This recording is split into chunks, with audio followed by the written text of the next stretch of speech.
ಕೇಂದ್ರ ಸರ್ಕಾರದ ಮಹತ್ವಾಕಾಂಕ್ಷಿ ಯೋಜನೆ ಜೆಜೆಎಂ ಹಾಗೂ ರಸ್ತೆ ಅಗಲೀಕರಣ ಕಾಮಗಾರಿ ಆರಂಭಗೊಂಡು ಹಲವು ತಿಂಗಳು ಕಳೆದರೂ ಕಾಮಗಾರಿ ಅಪೂರ್ಣಗೊಂಡಿರುವ ಕಾರಣ ನಿವಾಸಿಗಳು ಮೂಲಭೂತ ಸೌಕರ್ಯಕ್ಕಾಗಿ ಅಂಗಲಾಚುವ ಪರಿಸ್ಥಿತಿ ಬಂದೊದಗಿದೆ.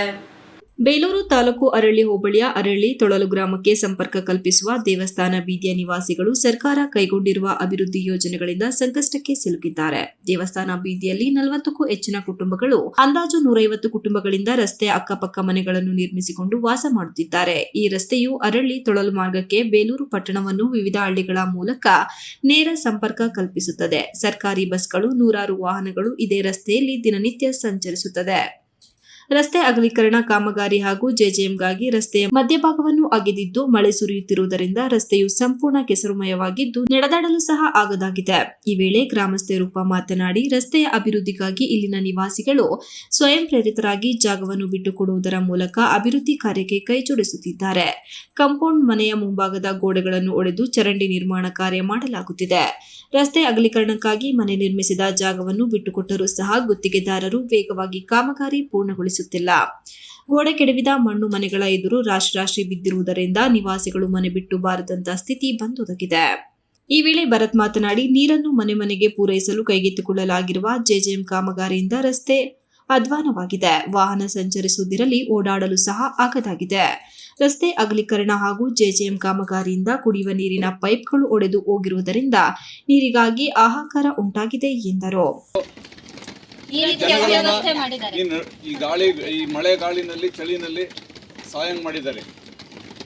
ಪರಿಸ್ಥಿತಿಯನ್ನು ಈ ಜನಗಳ ವಾತಾವರಣದಲ್ಲಿ ಹೆಂಗೆ ವಾಸ ಮಾಡೋದು, ಈ ತರ ಹೊಡೆದು ಬಿಟ್ಬಿಟ್ರೆ ಒಂದು ವ್ಯವಸ್ಥೆ ಒಂಚೂರು ಹೆಚ್ಚು ಕಮ್ಮಿ ಆಗಿ ಯಾರ ತಲೆ ಮೇಲಾದ್ರೂ ಮಕ್ಳು ಓಡಾಡ್ತಾ ಯಾರ ತಲೆ ಮೇಲಾದ್ರೂ ಬಿದ್ರೆ ಯಾರ ಜವಾಬ್ದಾರರು ನೋಡಿ. ಆ ಗೋಡೆ ನೋಡಿ, ಈಗ ಒಂಚೂರು ಬಿದ್ರೆ ಅದೆಲ್ಲ ಹೋಯ್ತು. ಅವರು ಹೊಡಿತೀವಿ ಅಂದಾಗ ನಾವು ತೊಂದರೆನೇ ಕೊಟ್ಟಿಲ್ಲ ಅವರಿಗೆ. ಆಯ್ತು ಮಾಡ್ಕೊಡಿ, ನಮಗೆ ನೀಟಾಗಿ ವ್ಯವಸ್ಥೆ ಮಾಡ್ಕೊಡಿ ಅಂತ ಹೇಳಿದ್ಮೇಲೆ ಅದನ್ನೆಲ್ಲ ಅವ್ರು ಮಾಡ್ಕೊಡ್ಬೇಕು ತಾನೆ. ವಾರಾನ್ಗಟ್ಲೆ ತಿಂಗಳಾನ್ಗಟ್ಲೆ ಈ ರೀತಿ ನಮ್ಮನ್ನ ಬೀದಿಲಿ ಅಲಿಸ್ಬಿಟ್ರೆ ನಾವೇನ್ ಮಾಡೋದು? ಹಿಂಸೆ ಕೊಡ್ತಾರೆ ಅಂದ್ರೆ ನಾವು ದಯವಿಟ್ಟು ಏನೇ ಆದ್ರೂ ನಾವು ಒಡೆಯ ಕೊಡ್ತು ಜಾಗ ಕೊಡ್ತಾನೆ ಇರ್ಲಿಲ್ಲ ನಾವು. ಅದ್ ಯಾರೇ ಬಂದ್ರು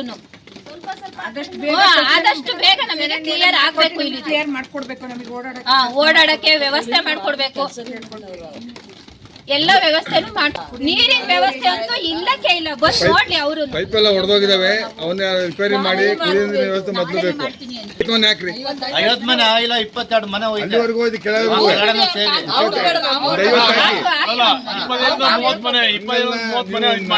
ಕೊಡಲ್ಲ. ಈ ವೇಳೆ ನಿವಾಸಿಗಳಾದ ವಿಶ್ವನಾಥ್ ಐನೂರು, ರೂಪಾ, ಬೇಬಿ, ಜಯ, ಷಣ್ಮುಖ, ಭರತ್ ಹಾಗೂ ಇನ್ನಿತರರು ಇದ್ದರು. Ranjith Kumar, KS TV 46 news Kannada, Aralli. You are watching TV 46 News Kannada.